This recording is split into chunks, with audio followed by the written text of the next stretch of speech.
probably further.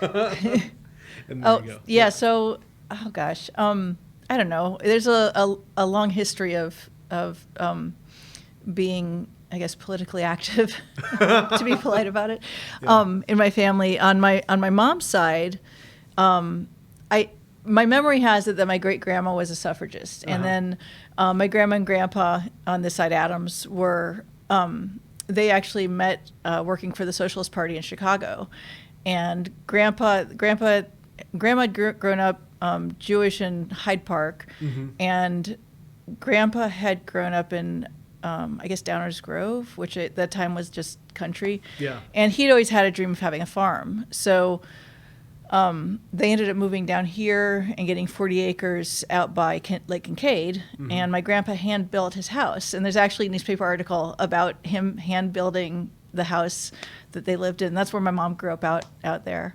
Wow. And my uncle used to tell me stories of like having to hand bring water up, and they had a gravity toilet, so he'd have to go pour it. And it was rustic. Rustic's a word. Rustic's a word to use in that case. Unfortunately, the house isn't there any longer, but I got a chance to see it a number of years ago, and you saw Grandpa's hand-built cupboards and all that. It was cool. Wow. So, a lot of that sort of independent spirit, I guess. Yeah. And that's how I was raised, because I was raised with both my dad, who lived in Chicago and New York, but I grew up here for the most part with my grandparents and my mom.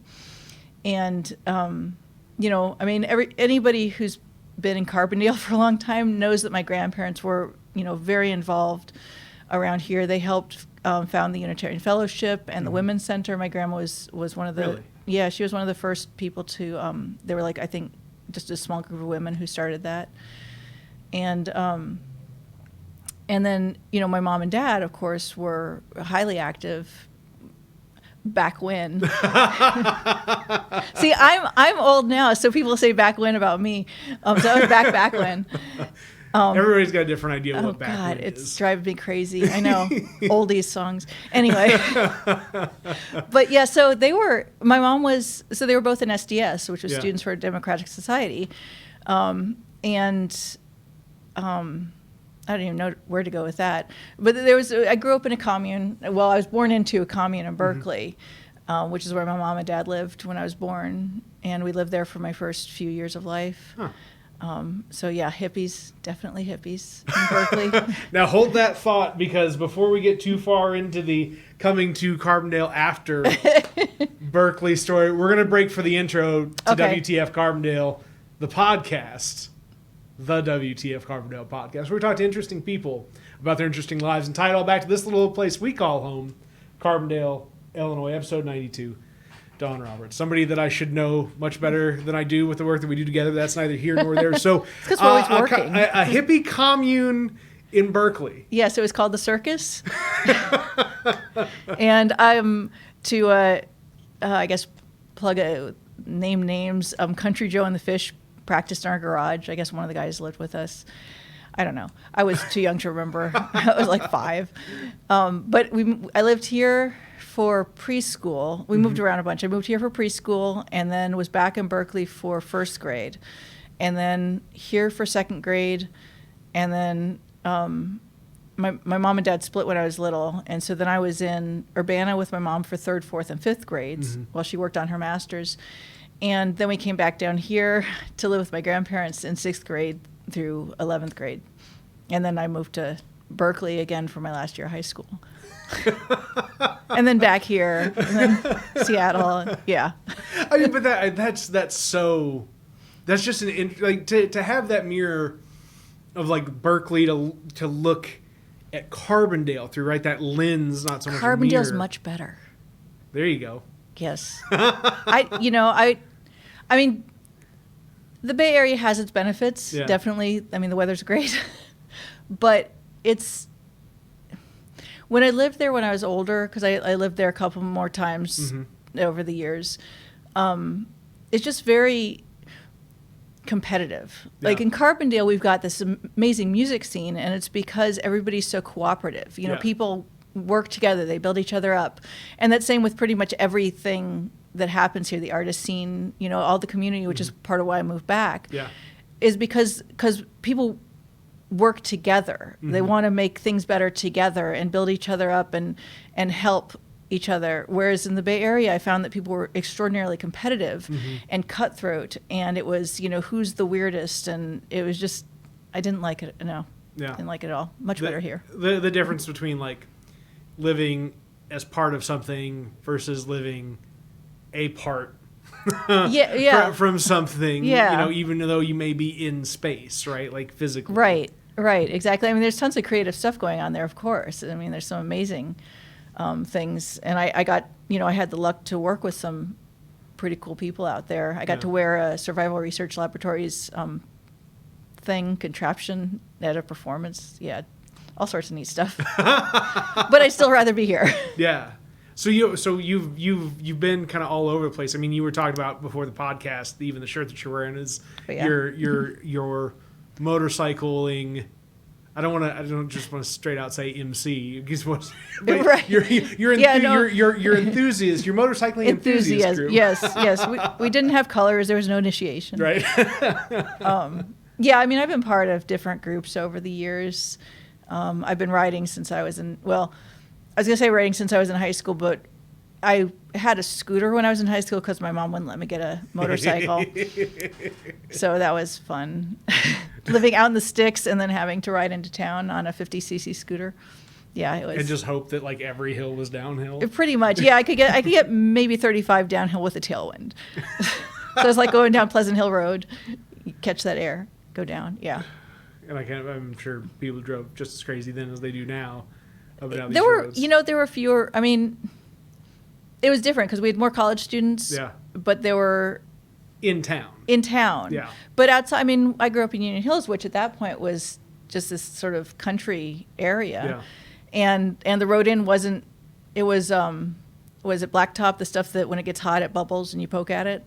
Maybe. I think, yeah. So it wasn't. There was no line down the middle of it like there is now. There were some really sharp curves, which were a lot of fun. It wasn't exactly smooth. It was not smooth, but like there's sections like when you hit, you get off Pleasant Hill Road and you turn up McClafferty. I mean that's a 45-mile-per-hour road, and I was on my scooter, which could maybe do 30, 32, and so I was just kind of like I just tuck down and go.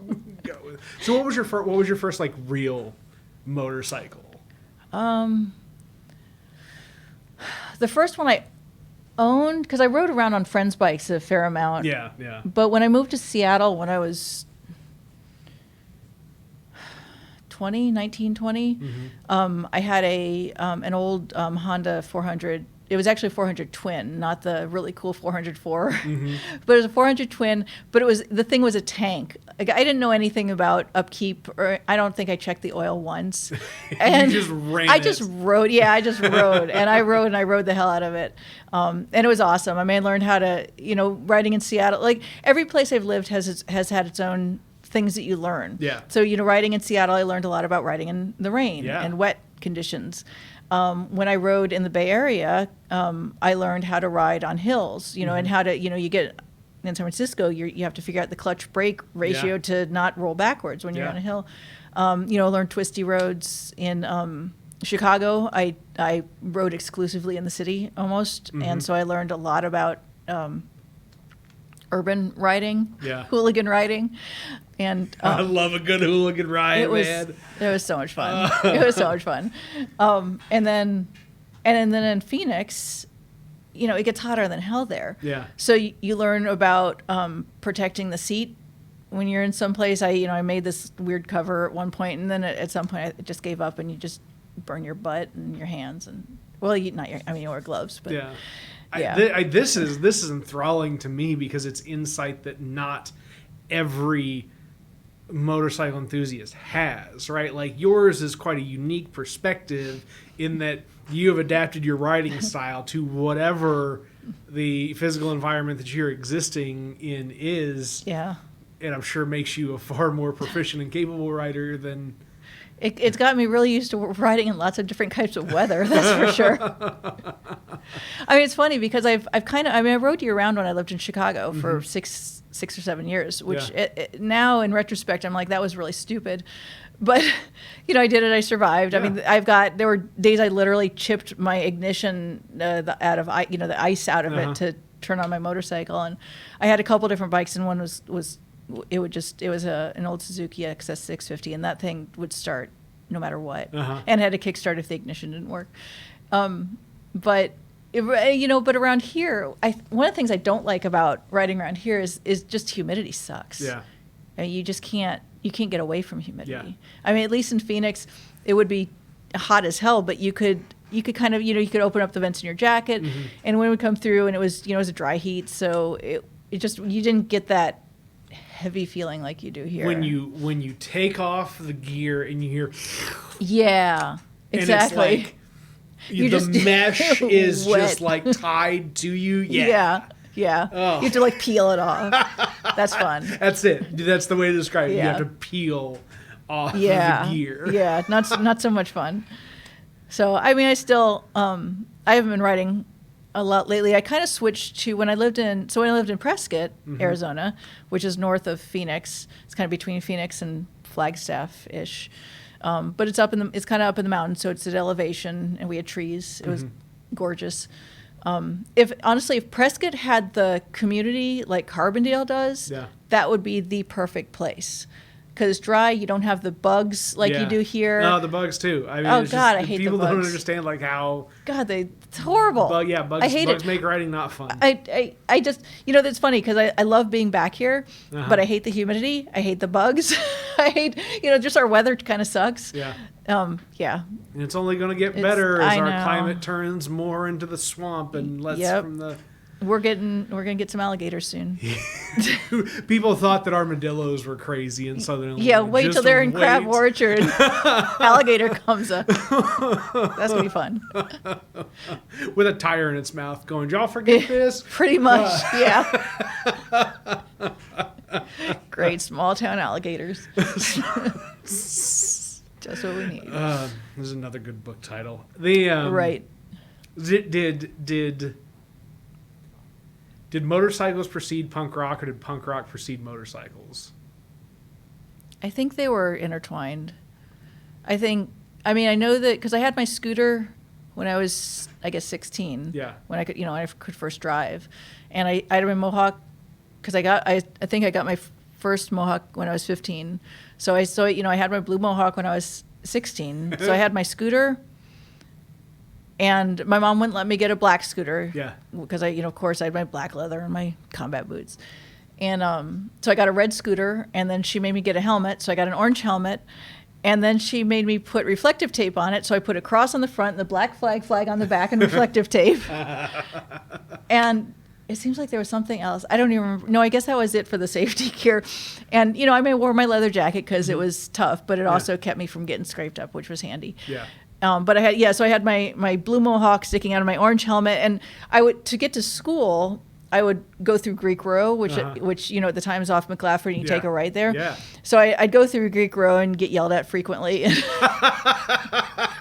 was a blast. I had so much fun. I'd put so much hairspray in my Mohawk that I'd fold it over and put my helmet on, and I'd take my helmet off, and my Mohawk would bounce back up. It was great. Good old days. So you had a lot of early exposure to college, like not just like in the sense of like whatever exposure just by living in town or having your mom work at the university or whatever it may have been, but like that it came through just as well driving through it and like watching it as you grew up around you. I think growing up here was probably the best thing that could have happened for me because I was a pretty angry kid. And I think growing up here where it was a small town, but I still had the university, so I had some outlet. Mm-hmm. But I couldn't get into too much trouble because, which I discovered when I lived in Berkeley for my last year of high school. Just when I lived here, punk rockers were punk rock because they were smart. They were smart. Yeah. They were intelligent. They were critical thinkers of the system. Mm-hmm. When I moved to Berkeley, so many of the punks I knew out there were just punk because they were just fucked up. Huh. And so it was a very different scene. Yeah. I mean, there were a lot of smart things. There was a lot of, active stuff obviously going on at Gilman Street and all that, but it was just very different. And I liked it here partially because of that cooperation that I talked about. But it was also, it was the early to mid 80s. Mm-hmm. And it was just, back then it was before flannels and combat boots were popular. Not everybody was wearing them. Uh-huh. And so you could literally, if you saw somebody walking on the street with combat boots and a leather jacket, you either knew them or you knew you were going to meet them or you wanted to meet them. It was somebody who was going to be in your group. Yeah. And because the punk scene was pretty small. And those were the years when Lost Cross started, the House of Voodoo started. Mm-hmm. 611 came up later. And there were a bunch of other houses that, like, those are the ones that and of course Cafe Flesh, which turned into Club Romax. Those are the three that I really knew. Yeah. There were others, like, I know that 138 kind of did their thing, and there were, a bunch of other places that had shows or, did other stuff, but I wasn't as keyed into those ones. But I spent most of my time at Voodoo. But that's still, like, that's just a good, I mean, just to have this kind of working memory of, the scene at the time, right? And, like, how it is reflective of still even with the leech talent that we have, having lost a lot of the energy that would otherwise occupy the houses and performance spaces and whatnot, that it's still, like, there's still lineage to all of this. Yeah. And it's like somehow Grandpa's still hanging around over in the back. I know. It's funny because over the years, I found myself, like, of course, right in the pit when I was younger. And then I'd go to shows later and I'd kind of go up front a little bit, but then I'd run out of energy. So I'd kind of step back a little bit. And now I'm just standing at the back like, kids. Those were the days. Exactly. You kids aren't moshing properly. So before we get into, like, the more in-depth stuff where you spent more of your time Voodoo House and the like, what were your kind of experiences that you had at the time with Lost Cross? Obviously we're coming up on where we're at. I'm slotting you in here, kind of in the mix with all the, because you've got a component of the punk of the early punk rock story that some of the other folks that may have, like, the 90s and the early 2000s aren't going to have as much of. So it was kind of a good fit to slide you in here. Yeah, and most of my Lost Cross memories are. I mean, I was blurry? underage. No. So they might be a little blurry. Right. I may or may not have been very drunk and stoned most of the time. But some of my earliest memories of there were because they'd recently moved in and they had furniture that was basically just Schaefer cases stacked up for a table and something put on top of it. But the walls were clear of stuff. Oh, and empty walls at Lost Cross. Empty walls at Lost Cross. After not too long, the bathroom became unusable. It was just a kind of a scary place to go, even for as tough as I was. The bathroom at Lost Cross was a place to be reckoned with. And it's funny because I spent so much time there, but like I said, my memories are a little blurry. Yeah. But more into where you were at with Voodoo House. Yeah, well, and that's because I hung out with when I first sort of started getting into punk rock. Some of it was my cousin lived in Houston. We were like sisters, and so she'd send me music, and so she kind of introduced me to some stuff, and then we were 14 and at the mall. And we saw these two punk rock guys. Ooh, hot. Yeah. And so we went up and talked to them, and they were these two guys who had just gotten, they were just in town for SIU for school, and we were obviously very young, and so then we chit chatted. I think I gave one of them my phone number, and that was that. And then it was about, I guess, the next fall or so, I got a phone call, and it was Steve Ziegler, who was from House of Voodoo. And he was like, "Hey, House of Voodoo." I'll try not to screw that up. in the future. What'd you call it? Voodoo House. Oh, shit. I know, so far off base. Anywho, sorry. So, but yeah, so he called me. He was like, "Hey, you remember, we met at the mall?" A year ago. It sounds so 80s.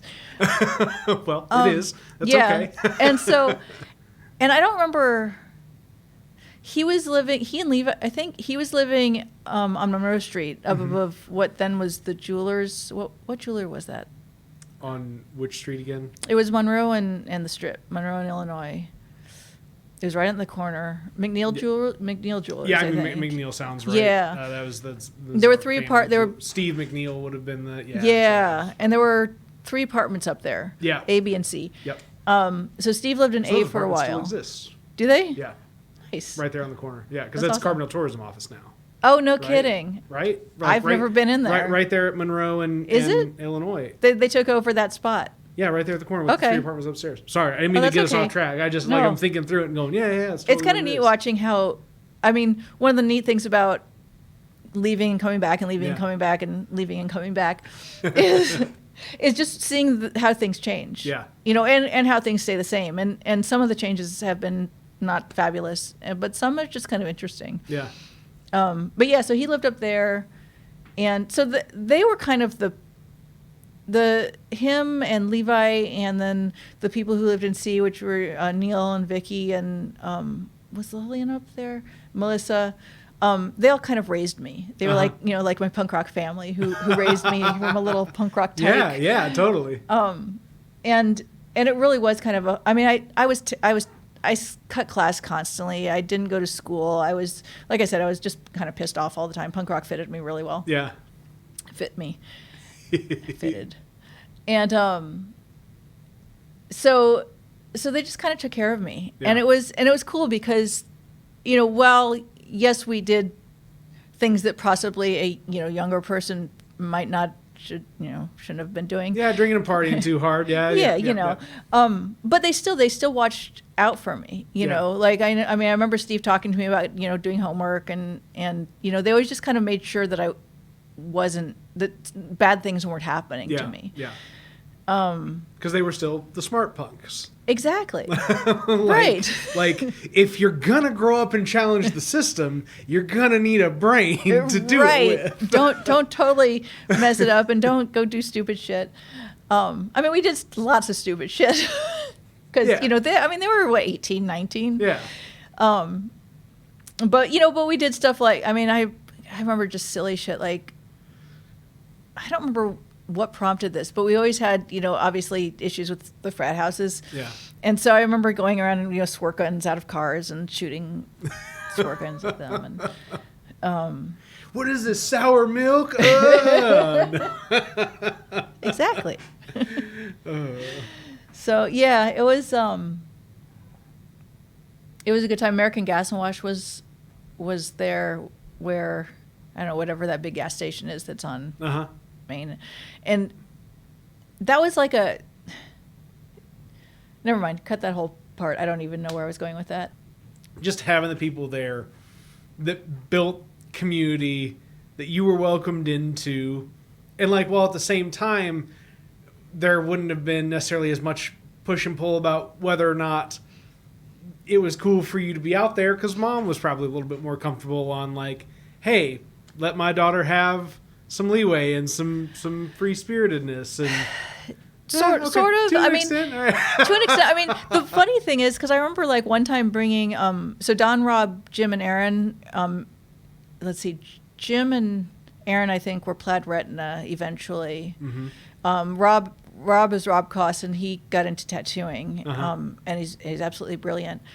He's in Switzerland and has a tattoo place over there called Triple X Tattoo, and they're always booked out a few years. Yeah, he's amazing. Something crazy. But at the time, the 4 of them lived in the towers, and I don't remember how I met them, but we all hung out a lot. Mm-hmm. Well, I brought them all out to my grandparents' house one day, and I don't remember why, but I was like, yeah, come on out, because they were all these guys from Chicago, and so they took them out to the country. Yeah, they never had experience like this that you were about to provide and them. Of course my grandma, my mom, grandpa, they were all giving them food. And Yeah. there's these punk rock guys standing there looking out onto this beautiful vista of trees. I always love that juxtaposition. But so my mom, she'd met Steve. She knew the people I was hanging out with, and she trusted them. Yeah. Which, I mean, they were good people. Yeah. And so, but I still had a curfew, so I missed a lot of fun stuff. But oftentimes I was able to just crash over there as well. Yeah. I'd crash on the couch at Voodoo sometimes, or like when James would have his parties out at his folks' house in Cobden. Yeah. Those were awesome because they'd, what were they called? Damn, I don't remember what they were called now. But it was basically like Hasenluch Totengraber played down there, which was this kind of industrial group band. What was the name again? Hasenluch Totengraber. I think I'm pronouncing it right. Yeah, It's been sure. It's been a long time. Ballpark. Yeah, but they'd haul amps down there and everything, and we'd all just go camp, and drink and have bottle rockets, and it was and it was out in the country. Yeah, and it was great. You just chill. And you don't get that when you live in the. I mean, when you live in the city, you live in Berkeley. I remember it was just there's nowhere to go. Yeah. You just go to Denny's, you go mess around in the city, you go find some abandoned warehouse or something where there's lots of glass and things to break. Not here where it's like there's a wide open space where you can just kind of like let your mind kind of wander out into it. Yeah, exactly. Yeah, it was a good place to be. Just the juxtaposition to Berkeley just really kind of takes me back on this. Like to have those two different like viewpoints on the development of punk rock, right, as a global phenomenon. It's kind of a right. There aren't a whole lot of people that have really the big city and the small town view on this, nor for either of these places. I'm not trying to sit here and be like, oh, Berkeley is the bastion of punk rock. Like it just happens to be a town in California that by virtue a lot of being stuff happened there. Yeah. Happens there. Yeah. So by virtue of that, obviously something's going to happen there, but like there's no expectation that something like this would pop up and be as impactful this Southern many years Illinois. Down the line. Yeah. Yeah. Carbondale. Carbondale's the center of the universe. So how many times have you left and come back and left and come back? Since I was a kid or since I was an adult? Oh, let's do adult now. I think I think adult Okay. we've got kid we've got a good idea of like. Well, let's see. So, I'll start, the last year of high school, I Yeah. was in Berkeley, and then I came back for a year of college, and then I went to Seattle for 4 years, and then Austin for a winter, and then Berkeley, and then Vancouver, Canada, and then Oakland again, and then I came back here. So that was in 98. Yeah. I came back here, and then I had a little bit of trouble. What year was the infamous pie in the face? That was the end of 90. No, beginning of 2000. Beginning of 2000. I'm like either 99 or 2000 or somewhere right in there. Ballpark. I can't remember like which was the incident and which was the court related legal. Oh, so stuff. it was more than just written off as haha, it's a pie to the face. Oh, It was yeah. I mean, I didn't have to like go to court and trial and have a whole thing, but I had Rich Whitney was my lawyer. Nice. And he had to make some agreements and work things out, and I had to go before the judge. Uh-huh. All of that fun stuff. So yeah, I mean, I was lucky. I mean, I was honestly. I was lucky I did it when I did it, if that kind of sounds weird, but I got arrested as a felony. Mm-hmm. But then Rich he got it down to a misdemeanor, thank God, because otherwise I wouldn't be able to vote our own guns, which is just bullshit. You would be able to vote in Illinois, but that's a whole different. We don't have to go down to the specifics of how to restore voting rights, but that is important. But yeah, no owning guns, that would suck. And that would really suck, exactly. And but it took a while, and the judge was very much didn't want a media circus, which is part of why it took about a year before it all got resolved. Give it the time to die down, go away, and then whenever a verdict comes down, it's Right. not front page news still. Exactly. I mean, it did get followed up on. There were some articles. I got called. I had moved to Chicago at that point, and so I got calls by a couple reporters. And when Ryan went to jail or to prison, actually, then when the governor that I pied got arrested, Right. Subsequently, I got a couple calls after that.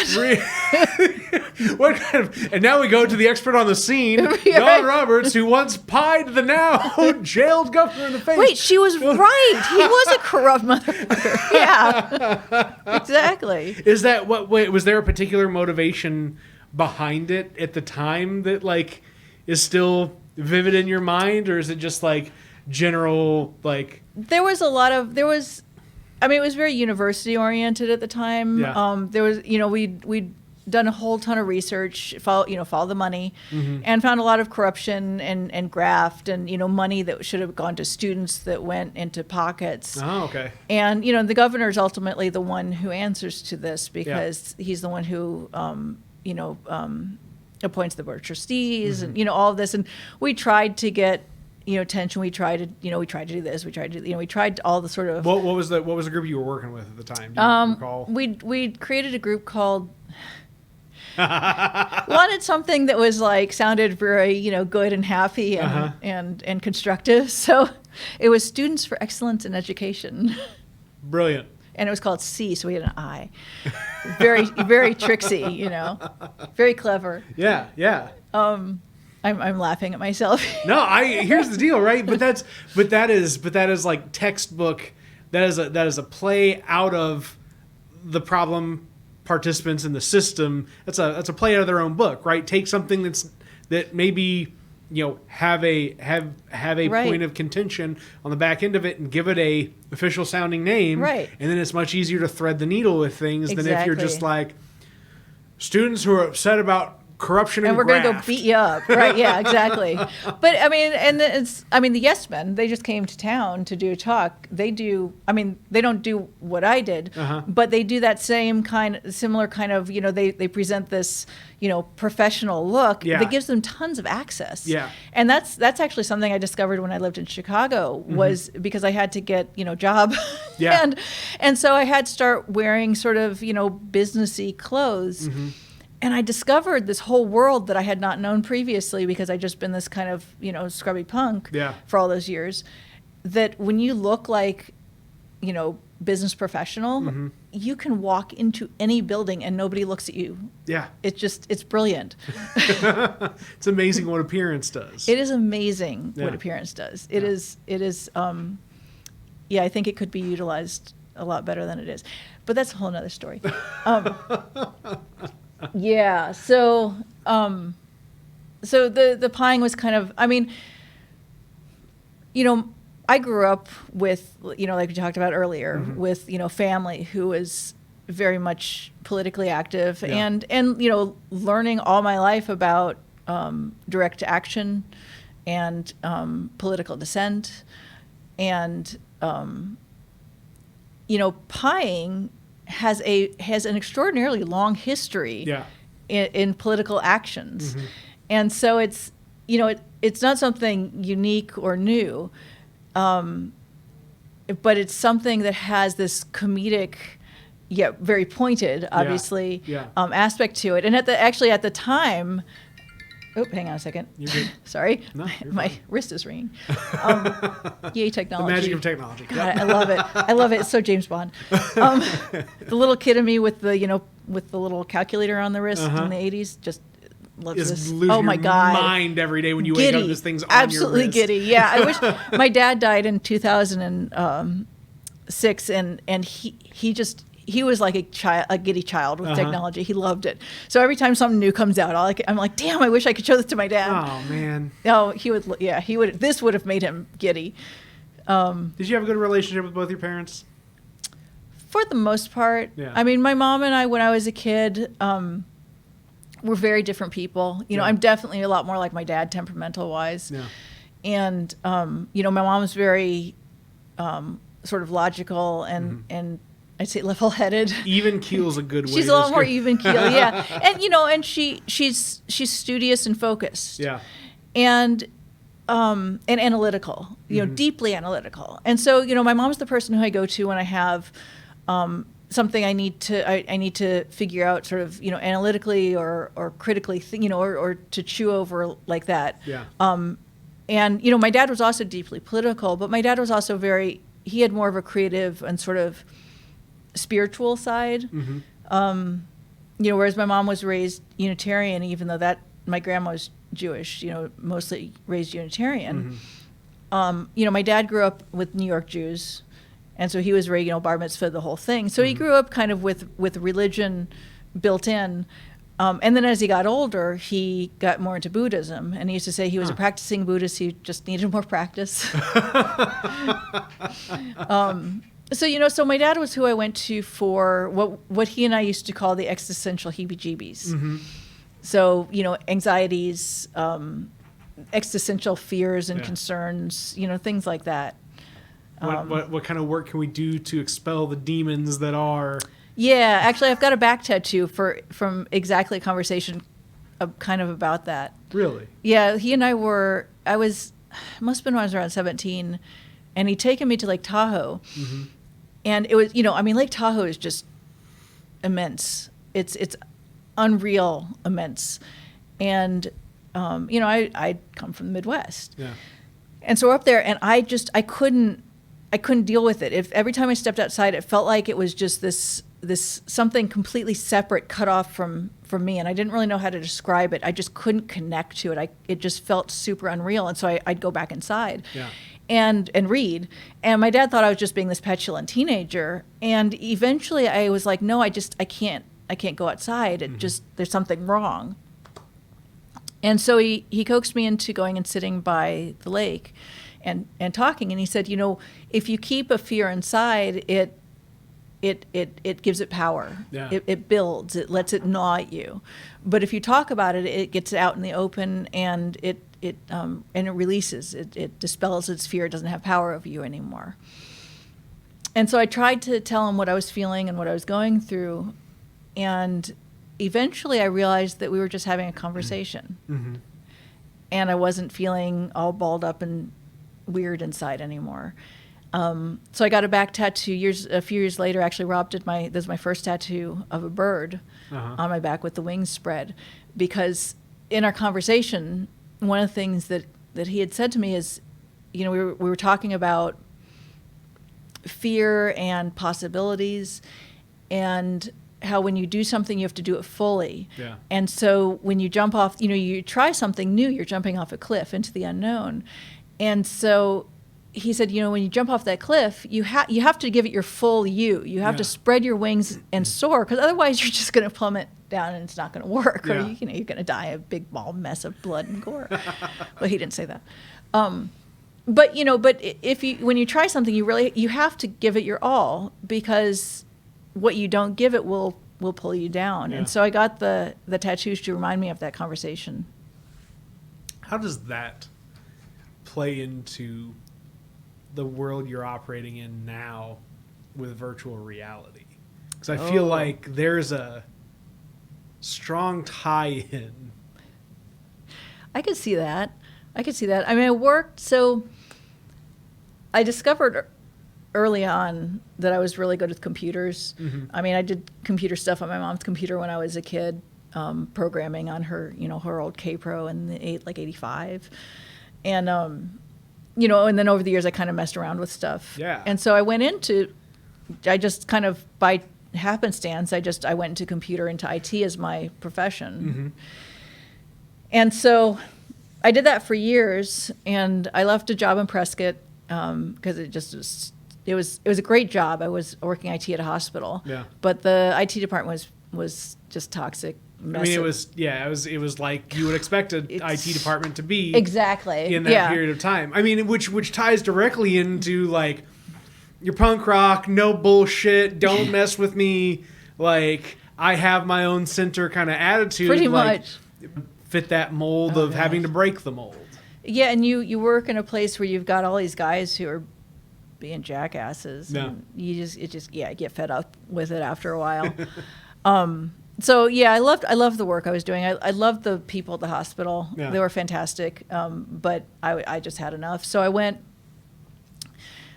left on the road. I had a camper in my truck. So I just went and camped for 6 months as far away from humans as I could. Uh-huh. And then I got a call from an old friend from here, actually, who asked me if I was looking for work. And I said, sure. And she said, well, come work with me at IBM. Yeah. So I went to work at IBM, which was just corporate hell. Yeah. Corporate hell. I did not fit in at all. That's when you had to put on your suit and walk through the door. Oh my God. I mean, well, the nice thing was we weren't customer facing, so we could Uh-huh. kind of wear whatever we wanted. Yeah. But it's still corporate hell. And I do not function in that environment very well. So I was really glad when I got laid off Uh-huh. a year later, and went back and went camping again Mm-hmm. for another 5 months. And then I decided to come home. And so when I got home, I decided to go back to school and get my master's Mm-hmm. because I wanted to get away from computers. I was like, I'm done. I'm done with computers. I'm going to change my career. Yeah. And so I started my master's in social work. But before that, so to back up a little bit, all those years I'd never gotten my bachelor's. So when I got back here, I had to finish my bachelor's. I had about a year to go. So I took, math, English 101 and 102. Mm-hmm. And then I had to take a couple electives. And one of those electives was a class called Intro to Fiction Writing. Mm-hmm. And that class was taught by Professor Pickney Benedict. Uh-huh. Just so happens that Professor Benedict is very into technology. Yeah. And, he wants his writers, because he's a creative writing professor, he wants his writers to be able to make a living when they get out. Mm-hmm. So his idea was teach them how to podcast, teach them how, all these technologies so that they could make a living. Mm-hmm. And gaming is, this huge, obviously huge thing. And so writing for gaming, for virtual reality, was part of his teaching. And so I took the next class with him, which was just virtual reality. So we had the whole class in VR. And that was when the pandemic hit, which was kind of perfect timing because we didn't have to go in person. Yeah. But that's around when I was deciding to go to grad school. And I was like, okay, how can I combine virtual reality with social work? Mm-hmm. And when I started the social work classes, I quickly realized that there was some excellent fit for it in training. Mm-hmm. And I just kind of kept going from there. And now, of course, I'm like all about VR. And I've since actually switched my grad major to public health. Mm-hmm.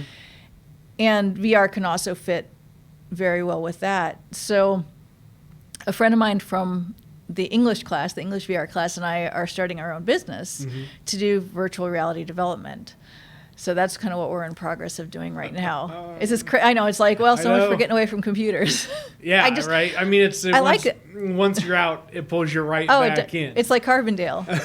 It just sucks you right back. I was so close, and now I'm I'm just trying to get away. Yeah. so far now. I'm Exactly. so close. But no, it's fantastic. I really feel like I found, I've had such a life of such variation, Mm-hmm. and I feel like I'm really able to pull from so many different experiences Mm-hmm. and parts of my life that inform what I'm doing right now. Yeah. And I love that so much. I mean, what you're doing right now is like building worlds. It's so cool. It's so cool. I mean, literally, you put on the headset, you're in a whole, yeah, it's amazing. I love it. When did you first get to experience VR at the level which you now use it on a regular basis? In Pickney's class. Wow. I mean, really not that long ago. I mean, obviously I knew about it, but, Mhm. my stepbrother, he actually he's ABD in informatics from University of Illinois, from U of I in Urbana. And his focus was augmented reality. Mhm. So he and I talked a lot about that over the few years. And it really interested me. But then as soon as I first experienced VR, I was sold. Yeah. That was it. I mean, I love AR. Augmented reality also has some amazing utility, but VR is just so damn cool. It's funny though, because I go back and forth. I've got this all my life I've had this push-pull between the city me, the girl who grew up in Berkeley and the girl who grew up in Carbondale in Southern Illinois. And it's been there my entire life, and it intersects even now, where I have these moments of like, but virtual reality isn't real, and you need to connect more with the real earth and the real, I go out, I have a garden, and I go garden, and I'm like, this is what's real. Why are you doing that stuff? But what is reality anymore at this point, right? That becomes the critical question. Exactly. I read a book years ago when I was in Canada called The Holographic Universe. And it talked about the universe being a hologram. And, it's one of those theories that kind of, or hypotheses that kind of, came about around the same time as string theory and all that stuff. I mean, I'm not... Basically the Matrix, right? I'm not deeply versed in any of this, but yeah, basically the Matrix. Exactly. And it's all really interesting to think about. I can't go down the rabbit hole too far. It really messes me up. I believe that. I believe that wholeheartedly. Like, then that's when you start to like shake. You're like, I don't like this. Yeah, I'm in a little corner, like, rocking back and forth. This is scary. Why does my brain allow me to get this far? Exactly. Yikes. See, and this is where I would have loved to talk with my dad about this stuff. Yeah. He would have been perfect to talk about this stuff. Yeah. Dang. I know. Stupid life. I mean, it is... Oops. The way that you process through memories of him and the idea of your father is very healthy, right? Like just the way that you carry him with you is very healthy. Like, is that something that just came naturally, or is that something that you've had to work through over the years to like? I mean, both. I think, well, especially this side of my family, my mom's side of the family. I mean, we have. I guess this is kind of a very pragmatic. We have a very pragmatic family over here. And, I was mostly raised Unitarian. Yeah. Because here, but we just have a fairly, I guess, pragmatic view of death. I mean, of course, it's emotional. I mean, I literally stayed in bed for like 2 months after my dad died. I was devastated. Yeah. But as far as dealing with it, I think I was just raised with kind of tools, in a way, both from him and his side of my family. My aunt and I are very close, and from my mom's side of the family. He had a radio show for a bunch of years in New York called Connections with Terry Roberts, and it was he had an hour talk show. Wow. And so he had, and so after I'd been trying to, while he was still alive, I'd been trying to edit the essays, the transcripts, because I wanted to compile them into a book and give them to him as a gift. But it was this huge, daunting task, and so I didn't get it finished by the time he died. And so after he died, I actually I got a really good job at City College as I was working at Harold Washington College in Chicago as their Apple technician, and I hired an editor. And so I had all of these transcripts edited and compiled and put into a book, and I self-published it. And so that was actually one really helpful way that I kind of got through my dad's death, was putting together this book. And then I got 50 copies and sent it out to friends and family. And I still have a copy or two. And so that helped. That helped a lot. And then after that, because I ran out of copies, I actually built a website, and so I put them all up on a website. Yeah. And then I was able to add, like, he had written all these poems because he got really into poetry, and he had haikus that mostly were very silly. So I put all those up there. So that helped. And now, when I miss him, I often go back to the book, or I go to the website and read some of what he wrote, and it just kind of gets all the feels. No, it helps. Yeah, no, I mean, it's really nice. It is, to have that massive artifact. Yeah. Right, just accessible. Yeah. Everybody's kind of got their own thing, right? Oh, it's the family photo album. It's it's the home videos. It's the letters to home. It's whatever it may be. Like, yours is a very tangible. Yeah. And I like it because, I mean, I don't really go back and look at photos. I've got boxes of them. And I still have a couple of boxes of his that I haven't sorted through. Every now and then I'll go and most of it I've gotten through. Every now and then I'll go back and look, but some of it's just, excuse me, a lot of it's just Sorry, photos. I've been yawning because like I got the cold air blowing on me, and I'm just, ugh.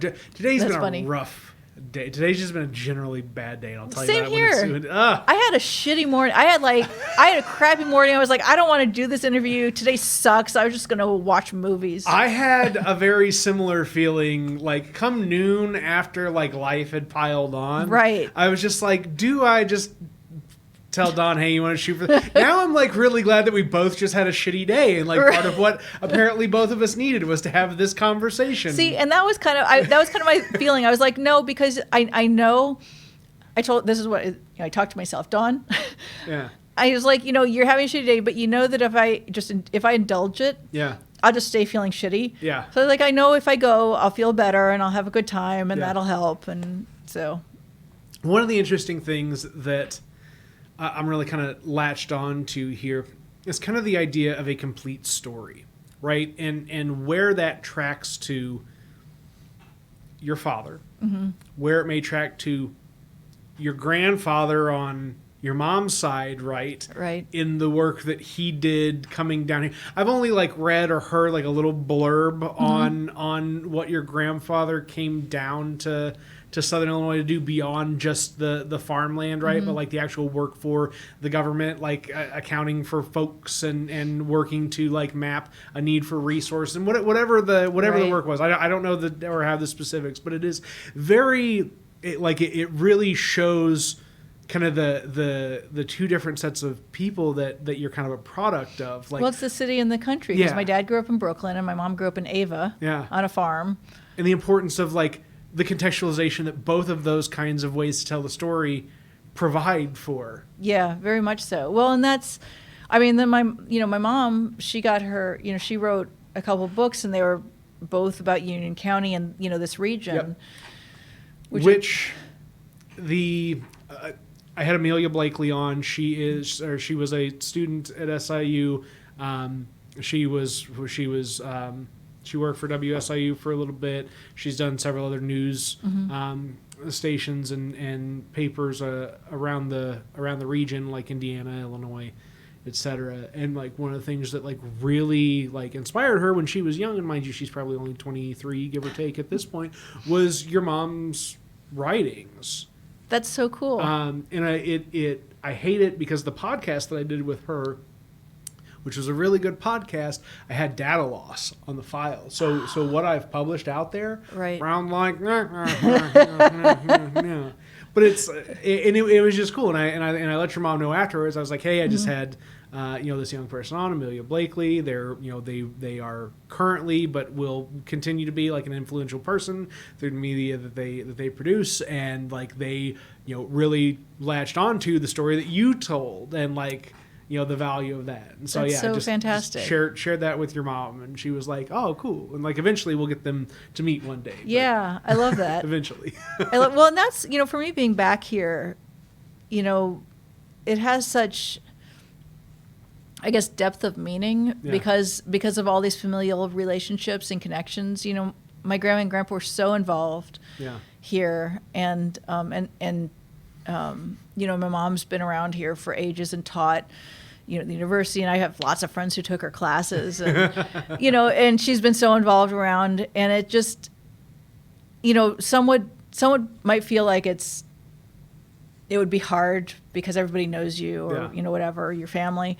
But I think because I've spent so many years just being me, it's really nice going to a place where I have history and connections in the sense of, when I meet somebody and they're like, oh, wait, this person, you're friends of that person, and there's always those kinds of interactions. Yeah. And that just makes me happy. So Midwestern it hurts. Oh, when I lived in Phoenix, because Midwest. Yeah. We stand in the grocery store line. We, learn somebody's life story while waiting in line. We say goodbye 15 times. Yeah, exactly. People just think you're weird elsewhere. You're standing in a grocery store and somebody does something funny and you laugh and you kind of, look at the other person. And they just look at you like, what? Why are you looking at me? Like, leave me alone. Like, that was my own. It's the difference between living a life integrated with your surroundings and a life where you view yourself as like disconnected from this world. Right. You're just an entity unto yourself, which is not true. No person's an island. So, ever so true. Deep Thoughts by Don Roberts. So many deep thoughts. I mean, this is I wasn't expecting to have as much of the feels in this conversation as we have had, but it has been. I mean, it really is like, it's just healthy, like to hear some of this stuff and to think through it and to just like see what how you can tie together your life story with the work that you've done up to this point, but kind of what you're looking at in the future. And like it really is like to contextualize the virtual reality work with everything else is interesting because people just would look at it and otherwise think, oh, well, it's just entertainment or it's just media or it's just that or the other. But no, really, it is a handing off of an experience and the ability to generate and then share that experience that really draws you into this kind of work. It seems like. I mean, I'm kind of making a broad assumption here based off what we've talked about thus far. But. It's sort of a synthesis of all these different lives, I guess, I've lived, because you can take, I mean, it's storytelling. Yeah. It's all storytelling. And, no matter what you're doing, I mean, all of it's a storytelling. I mean, everything is storytelling. Yeah. But, you take virtual reality. What was that meme the other day that was, dressing AOC's dress at the Met Gala and was like, yes, the dress is performative. Your criticism of the dress is performative. And it's like 8 other things. Life is performative. It's all performative. It's true. It's all storytelling. That actually messed me up a long time ago. I thought way too much about that. Right. That kept me inside for a few days. I was like, I can't handle the outside. Oh no, it just broke my brain. Too much, yeah. But with virtual reality, I mean, it really is an endless opportunity because you can tell any story, you can convey anything, and I love using it for training, which is one of the the big main ideas I'm looking at is for training because it's so experiential. I mean, I can't wait till we get smell-o-vision in there. That's really really what I'm looking forward to. And people don't recognize that like it's not about like having one thing in one place and transmitting it to another. It's about having this experience that can be interpreted through a particular device, right? That like the visuals, like you're not seeing, you are seeing what a camera has captured and then transmitted through data to a screen or a device in front of you. You're not seeing the actual thing itself. You're seeing it's a viewfinder. Yeah. When people watch this, they're not actually seeing us physically here having this conversation. Right.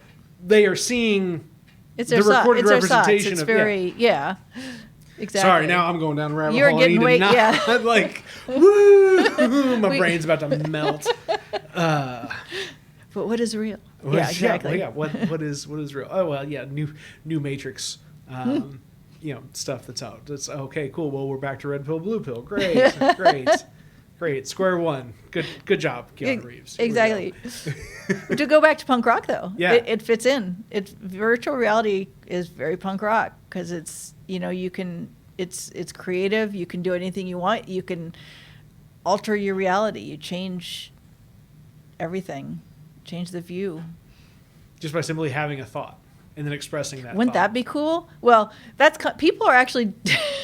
That's a whole different thing. Let's scare the whole audience off at the very end of this whole thing. I know. Here's the big, Thanos-like tools that people are working on now. There's some really amazing stuff happening. Yeah, there are people who are doing. I can't remember what it's called. I haven't read a whole lot about it, but it's brain hacking. I can't even remember what it's called, but it's consciousness hacking. It's it's fascinating. Well, I just a headline. I haven't actually read it itself, but somebody, or there had been some publications just in the past couple of days about developers being able to break into people's lucid dreams, like like very very Inception-esque type. I'm like thinking headline. of my past dreams that I've had really. Right, like how is somebody going to interact with me in this dreamscape now, where they may be awake in the physical world up. and I'm just yeah. That's like horror movie fucked up. Yeah, I mean, that's just wrong. Well, that's the scary part about this, right? Is that like who's at the end of the day the ones that control the technology and what that technology is used for and all. Well, that see, and that's where I get all messed up with the whole garden versus computers, because there is so much. I mean, ultimately, I think I probably like garden. Like, I mean, to have if you had to pick one or the other, whole idea, because you need. There's so much you need to do computers. Yeah. You know, you need power, you need data storage, you need servers, you know, blah, blah, blah, blah. But I can walk out my door and dig a hole in my yard and plant a seed. And so ultimately, I feel that's more real. Mm-hmm. If we want to go with, you know, an agreed upon idea of real. I like computers for the tools that they are, I suppose, and the possibilities. But I also know that I think there needs to be a good balance between, and this is kind of a bigger picture thing. Yeah. Because I think that I've met people who put so much reliance on technology that when something doesn't work, there's you know, they're locked out of their house, or there's something that's screwed. And we have to know how to do things analog as well. Mm-hmm. I think technology has great capacity for help, but I don't think we should rely on it. I mean, it's kind of like with medicine. I don't think we should rely on one thing or the other. I think it needs to be a balance between different. Living a healthy life, eating healthy food, doing, you know, like actually, you know, living in a way where we're not just ingesting, you know, awful things that hurt our body. Right. Right. And like also acknowledging that, you know, there are medicines that take care of us. And you've got different kinds of medicines. You know, we have to acknowledge that there are herbal remedies that work effectively, that are amazing, that work great. I use aloe on burns. Mm-hmm. But there's also Western medicine that works fabulously, and we need. And you just, it's, God, I hate to use the word, but you have to have a holistic view of things. And I think that with technology, it's the same thing. Yeah. You know, you can't put all your eggs in one basket. No. God, that sounds stupid. Yeah.